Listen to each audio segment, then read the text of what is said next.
This video is brought to you by my $5 or more patrons at patreon.com/AlexHeitz. We have Identitech, Andres Glacial, and Laura G. Sanderson.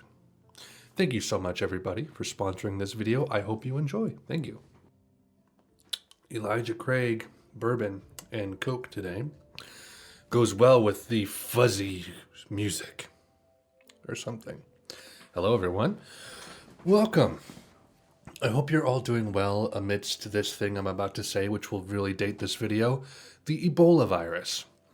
Or the beer virus. Which one is it? I don't know. It's the one that's not super, super dangerous. Or is it?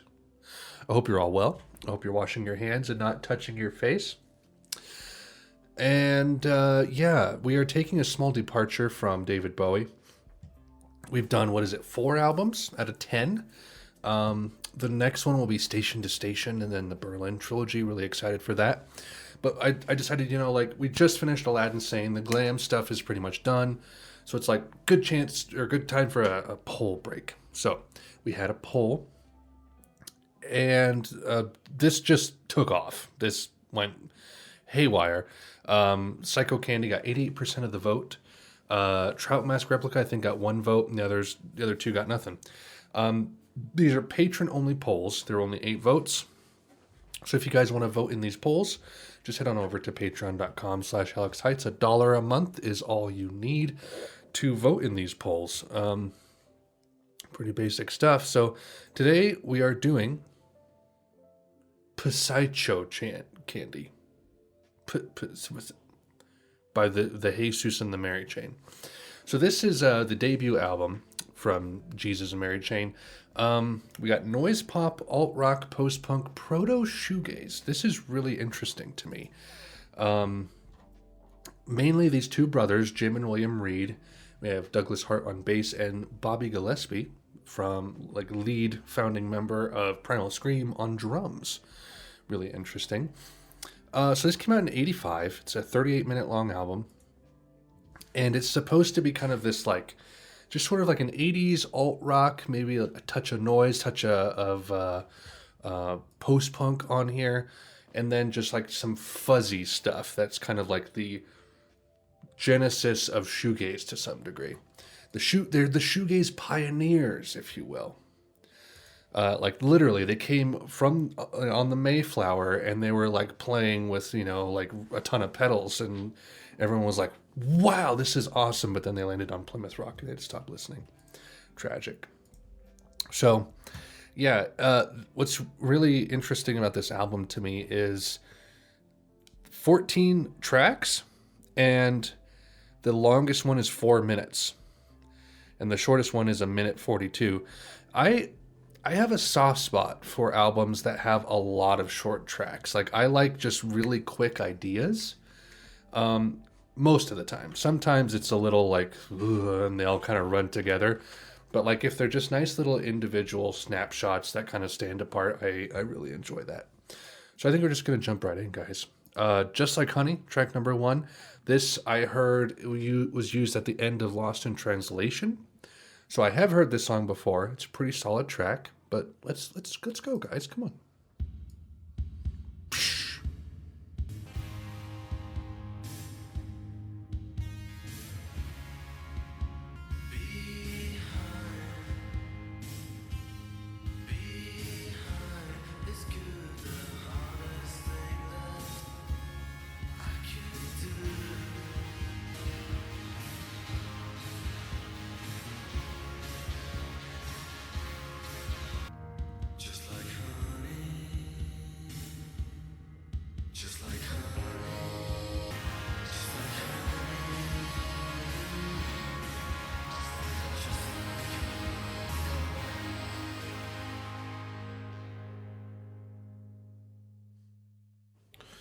It says on here, critics have noted the influence of classic 60s pop groups such as Beach Boys, Rolling Stones, alongside the work of rock bands, Velvet Underground, Stooges, and Suicide. Which is, I think, a very apt observation, because there is kind of it's hard to say where it exists. It's not. I guess it's in the structure. It's that that saccharine 60s pop. But the instrumentation is so kind of like rough and ragged and fuzzy that it doesn't feel saccharine. It doesn't even really sound saccharine. It's just like it goes down the same way something like, Pet Sounds would, I guess. It's really hard to pinpoint. I can tell the post-punk angle as well, like the doom doom doom doom doom doom doom. That had like some notes of like maybe New Order, little some of Peter Hook's melodies that he does with his bass, kind of comes through on there. It's a solid pop song. So now we're getting into the unknown. I don't think I've heard any of these other ones, so I'm very intrigued. The Living End.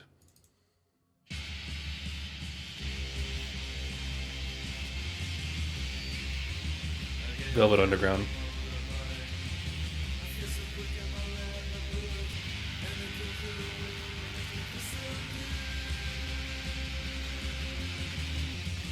Getting the Velvet Underground and Joy Division vibes off of this one.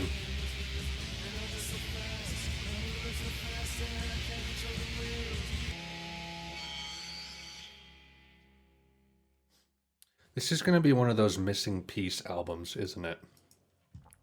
I've listened to a few of those where it's like you listen and you're like, I see the genres that led to this and the genres that came from this. This is going to be pretty fascinating. I don't know how much of this I'll actually enjoy, because like that Velvet Underground, Joy Division, Suicide esque, like driving kind of post punk sound. I don't like love that. I don't enjoy listening to that as much as I enjoy like the more poppier things. Just on a more like visceral experience level.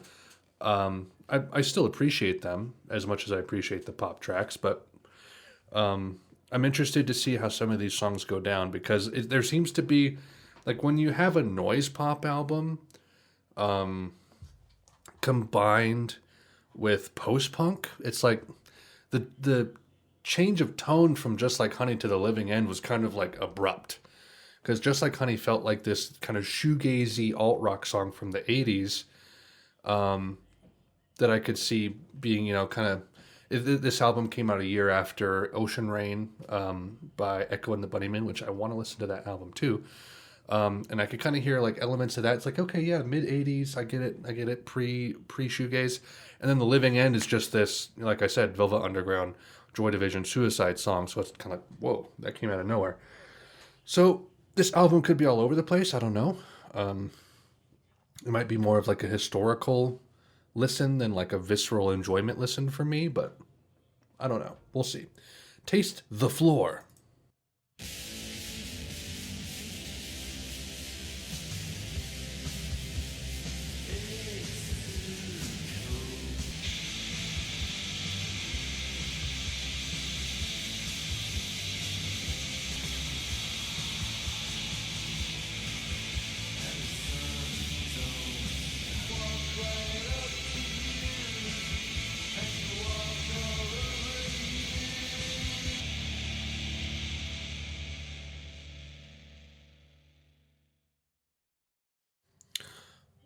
What was the I want this discussion to happen in the comments. What was the best decade for music? Because I could probably say that my favorite decade for music was the 80s. Like just between the Smiths and New Order, it's like great. But it's like there's a lot of great stuff I loved in the 60s. 70s was really good for folk and like the genesis of a lot of rock music. 80s, the alt rock that came out of that and like the synth and the post punk, like really nice. The jangle pop. 90s had a lot of really interesting, like very unique acts to it. Everything after that, who cares? There's a lot of great music coming out today, but like you can't really say like the aughts versus the tens. It's like whatever. So what's your favorite decade of music? Mine is probably the 80s, followed closely by the 60s, I think. It's hard to say. Yeah, I enjoyed that one. I like when music has like noise music isn't like painful. Um, like when I listen to White Light, White Heat, the that one song I always forget the name of, She Calls My Name or whatever. It's like that's almost unlistenable. Whereas Sister Ray gets very noisy and fuzzy. Arguably the first shoegaze song, but it's not like unlistenable. It just gets very noisy and kind of grating, but it doesn't hurt your ears really. And Taste the Floor had a lot of that kind of screeching and like rough fuzziness, but it was palatable. It was fine. And I always appreciate when you can ride that line because it's hard to do from a production standpoint. It can be so easy to make a song unlistenable.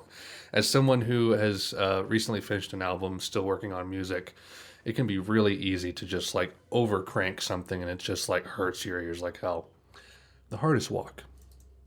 I never thought that this day would ever come, but not to feel ashamed of the loving living games we play.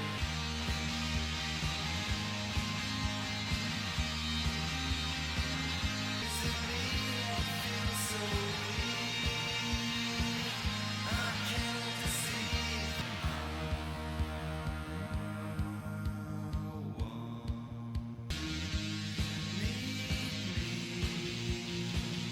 Don't want you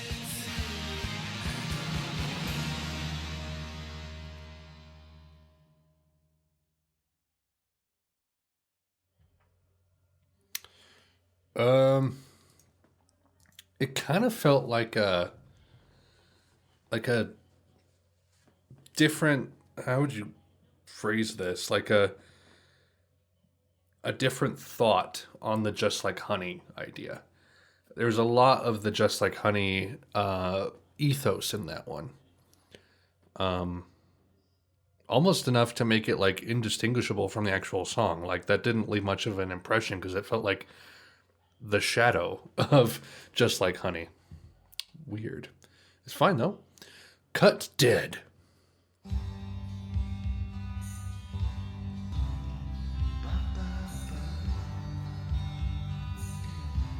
What can I say? It's got me beaten black and blue. Can't you see? You got me chasing honeybees. You messed up boy. Da, da, da, da.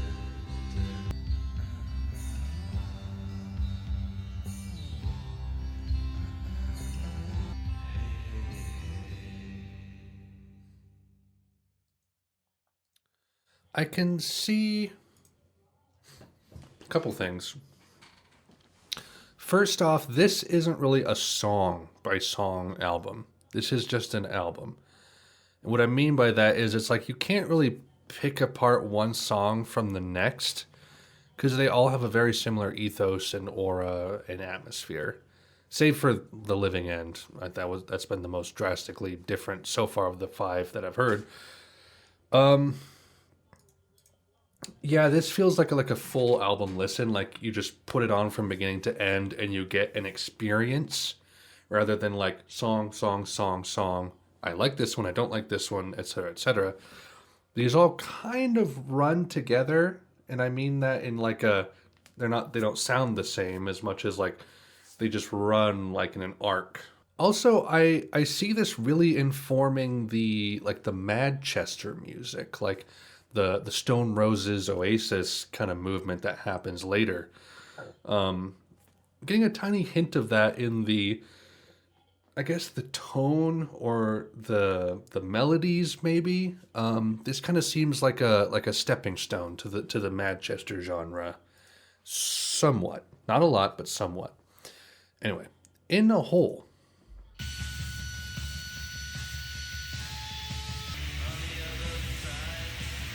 we're back to the post punk.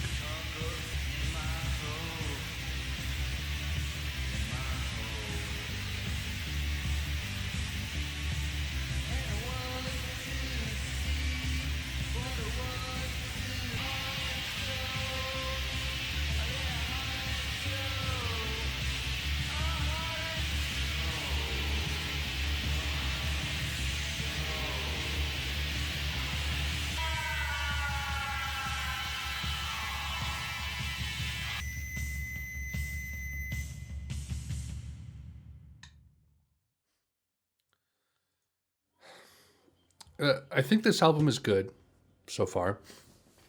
The unfortunate thing is that this dare I say sounds unremarkable to me just because I've heard all the stuff that has led up to this and I've heard all the stuff that has come after this. So like this proto-punk stuff mixed with this noise and shoegaze stuff. I'm just like, it sounds like what I'd expect. You know, seeing what happened before, what happened after, it's like, yep, this seems like it makes sense. So I'm not like surprised or taken aback or, you know, like I'm kind of expecting a certain sound and I'm getting that certain sound. And it's good. So I unfortunately don't have a lot of substance to what my commentary is because I'm just like, yep, makes sense, fine, let's move on.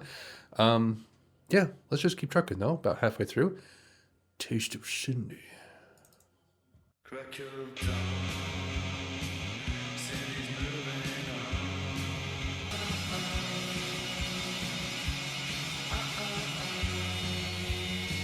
Blood to my head when she touched so sweetly. Love in my head when I think of Cindy.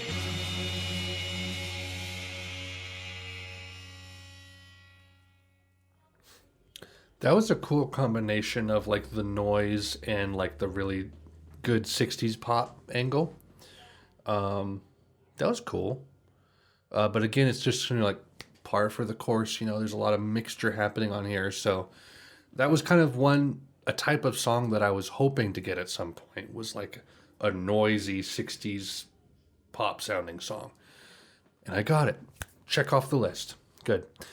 Never Understand. This was a single.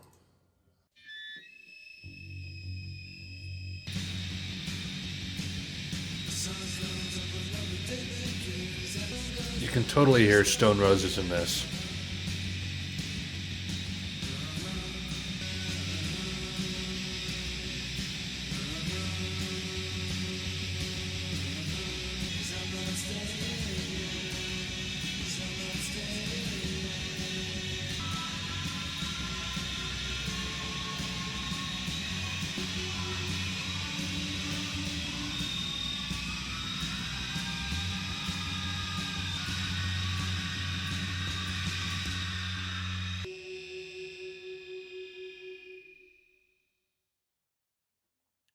Even though it is like largely not surprising and not unexpected, it is fascinating to hear like this mesh of things that you wouldn't expect, and it works. It's like sometimes you mix things. It's like with Sweet Trip, like when you take dream pop and ambient and mix it with IDM and glitch, like it works. But that doesn't always happen. And so like it's cool to hear when it does happen. Like here we have this post-punk noisiness mixed with like the fuzz pop, and it's much more subtle than something like dream pop and IDM. But it's still cool to hear. And occasionally you get some nice little interesting moments to it as well. Inside Me.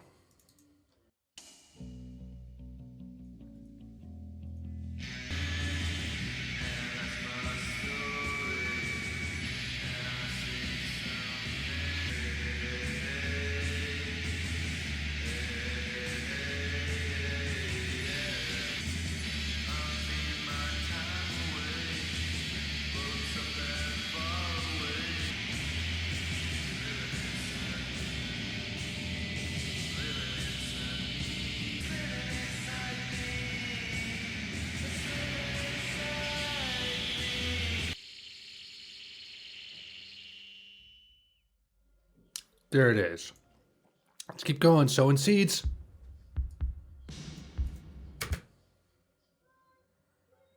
This sounds like something I've already heard. What are you guys doing to me?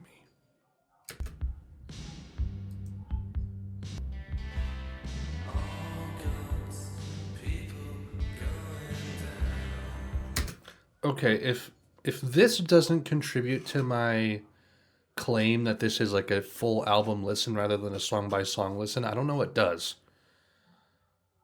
Because this is like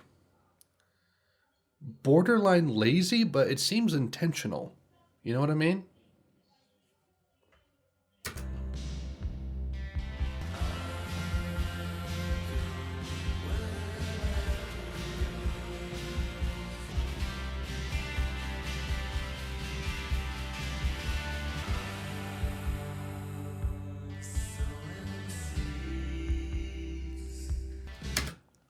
I went to the most popular upload of this song on YouTube just to see what the comments were.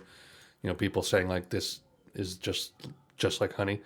And the bottom comment has 6 likes and it says, "My cool sexy brother likes this band, but I'm too dumb to get it, I guess. XD. IDK, I just prefer Metro Station." Okay, peace out, babies. That's pretty good.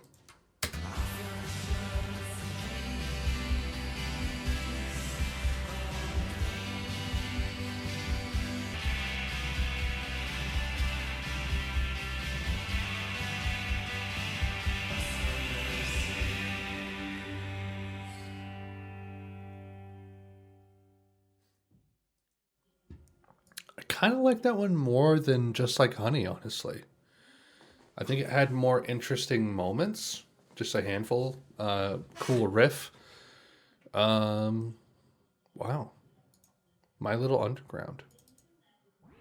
Is it Velvet?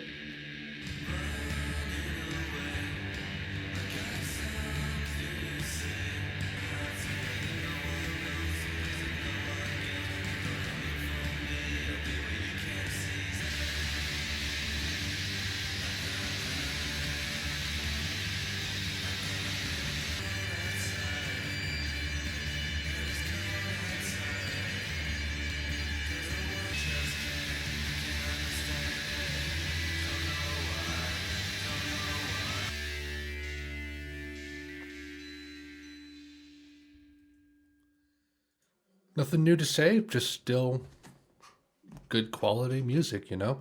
Like I said, song to song, it's not that like remarkable to comment on. So I'm just gonna kind of, unless there's anything that jumps out to me, I'll kind of wait till the end. So let's keep going. You Trip Me Up, another single, I believe.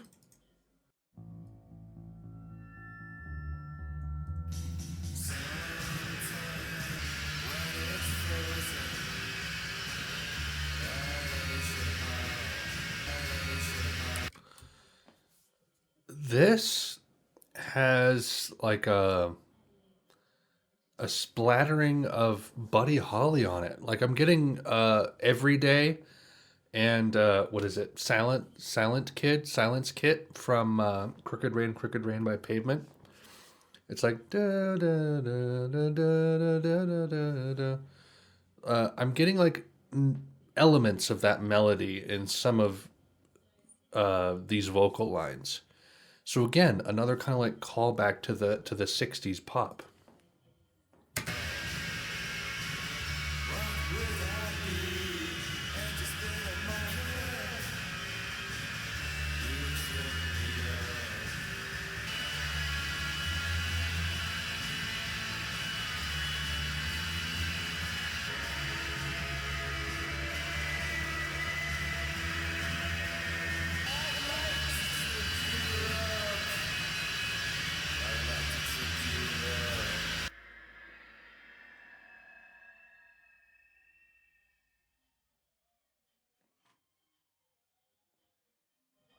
It's loud. It's the weirdest Buddy Holly cover I've ever heard, but what can you do? 2 tracks left, guys. Let's go with the longest one. 4 minutes. I don't think I can handle it. Something's wrong.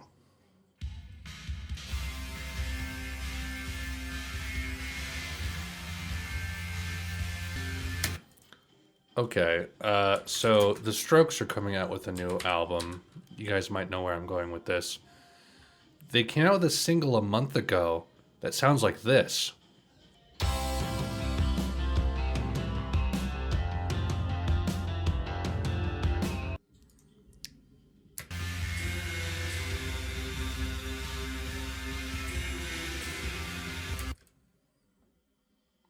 And I know that the Strokes even credited what was it, Billy Idol, for like the melody of that. It's just it's everywhere, man.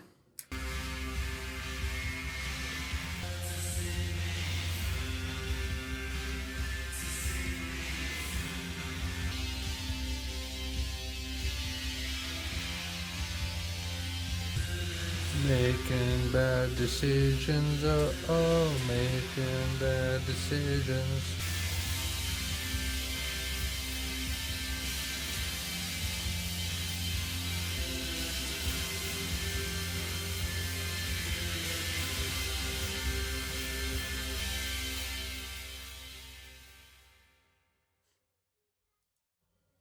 Perfectly fine. Again, kind of that same thing as the Billy Idol song "Dancing with Myself," which came out 5 years before this. Yeah, last song, and then I'll hold off my comments until we're done. So let's just finish it out. It's so hard.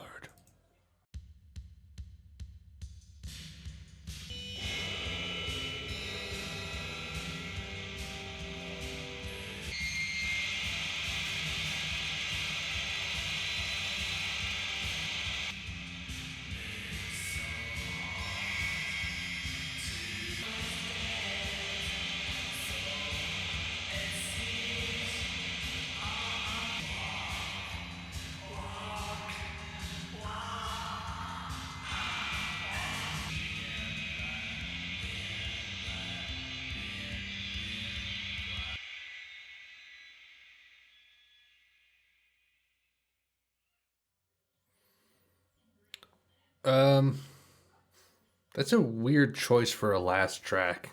I'll be honest. I think Something's Wrong was a much better choice for a last track. Like It's So Hard felt like it should have been like kind of in the middle, between tracks like 7 or 10. But anyway, there it is. Psychocandy. It's actually a pretty apt title for the album. It's candy that is psycho. I see all the angles. I see the '60s pop, the Velvet Underground, the post punk, and I see the like pre shoegaze, proto shoegaze stuff. As a whole album, it was enjoyable. It was fine. It didn't surprise me very often. There were a few moments here or there that I thought were interesting. But for the most part, it was like pretty par for the course. It was what I was expecting. And what I was expecting was this stuff, and it's quality. It's good. I'm glad I listened to it. If I ever listened to it again, it would probably be like a whole album in the background. And that's not like a diss, because some of my favorite albums are ones like the first two Wild Nothing albums, a lot of the Beach House albums. They're ones that I can just hit play on track one, let it run all the way through. And it's like I've heard the songs before. And like this one, it wasn't like boring. I was able to pay attention to what was happening. And it was interesting in the moment. But now that I've heard it, it's like, okay, this can just be a background album now. Where it's like I put it on, I know what's going to happen. I know what I'm getting. And it's what it says on the tin. And it's just a pleasant experience. Not sure how often I'd come back to it though, because it's like two things mixed together that I don't necessarily like need in my life. It's like if I wanted Velvet Underground, I'd just go Velvet Underground and Nico. If I wanted post punk, I'd just do like Closer by Joy Division or something. And if I wanted shoegaze, I'd just lean towards more shoegazy bands. But every now and again, I might come back to this. But that's not to say that it's bad or anything. It's just that's how it fits with me. But yes, good. Pretty solid album, guys. I hope this was an enjoyable video for you. It wasn't probably very substantive, but it's probably what you were expecting from me, right? Whatever. So, that's that. We're going to get back into the Bowie binge. We're going to do 4 albums, Station to Station, and then the Berlin trilogy, which is Low, Heroes, and Lodger. We'll take another poll break after that and finish off Bowie with Scary Monsters and Black Star. After that, we might do another poll. We'll see how we're feeling. But after Bowie, we're going to do Morrissey. 3 of his albums, if I'm not mistaken. Let me make sure that I have the correct ones down. We're doing Viva Hate, Your Arsenal, and Vauxhall and I, which, if I'm not mistaken, are his first 3. I think those are chronologically in order. We're doing Viva Hate, Your Arsenal, Vauxhall, and I. And then we'll see where we go from there. People have been wanting me to do The Cure, like most of their discography, or at least a good portion of their albums. So I might do those in a row because there's a couple other albums I want to try. I want to do Kiss Me, Kiss Me, Kiss Me, Blood Flowers, 3 Imaginary Boys, Pornography. I mean, there's a good chunk of their albums I want to do. So we might do a chronological run through of that. I'm kind of realizing that I'm reserving these polls for like the one-off albums, like Fleetwood Mac. I'm probably not going to do all of Fleetwood Mac, so it's like I'll do Rumors here. I'm not going to do all of Jesus and Mary Chain. I'll throw Psychocandy in. So like polls are kind of the one-off albums. And I'm realizing that like in between the polls, I'm doing just like chronological run-throughs of bands. But yeah, Morrissey, we're going to do some of that. I want to do The Cure, I think. I need to kind of go in order through that. Are there any other bands or artists I should do chronological run-throughs of? Neil Young. I want to do Neil Young at some point. At least do like 3 to 5 of his albums in a row. Which is tough because he made a lot of music, is still making music. And a lot of his stuff is pretty well acclaimed. So, but that's going to be kind of like semi-boring because it's just folk music, So I'm still figuring out how I'm going to handle that. But let me know what artists or bands I should do pretty comprehensive run-throughs of, like I'm doing with Bowie and like I've done with New Order and the Smiths. So I think that's it. Patreon.com/AlexHeitz. Join if you want. Support me. I paused billing for April, so once April hits, it's not going to charge anybody. So now's the time to get in at the $1 a month level. You don't even have to pay a single peso to get in. Because I'm not billing for April. I'll bill in May? March, April, May? That's right. I paused billing just because of the Ebola virus. I think that's what it's called, right? Yeah, that's all. Thank you, everyone, for watching. I hope you enjoyed. And I'll see you in the next video. Station to Station, David Bowie. Here we go. Bye.